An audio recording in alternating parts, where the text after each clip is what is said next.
Looking for a Powerhouse Mini PC with ultra-fast networking? Meet the CWWK S7, a compact beast that goes head-to-head with some of the best mini PCs on the market. So how does it compare to other options like the Beelink EQ12 Pro or Intel NUC13? Let's break it down. Processing power. The S7 offers 3 CPU choices: Intel N150, i3-N305, and i3-N355.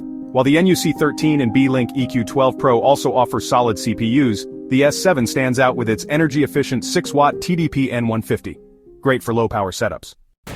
Networking. This is where the S7 dominates. With dual 10 GBE ports and dual 2.5 GBE ports, it's built for networking, NAS setups, and firewalls. Most competitors max out at 2.5 GBE, so if speed matters, the S7 is the clear winner. Storage and RAM. DDR5 support up to 48 GB of RAM, and 2 NVMe slots mean better performance and expandability. Some competitors still use DDR4, making the S7 a future-proof option. Ports and displays. The S7 supports triple display output via HDMI 2.0, DP 1.4 and USB-C, plus 10 gigabits per second USB 3.2 ports. More versatility than many competitors. So, should you get the CWWK S7? If you need blazing fast networking, expandable storage, and efficient performance, it's a top pick over the competition. What do you think? Would you pick the S7 over the Beelink EQ12 Pro or Intel NUC? Let us know in the comments.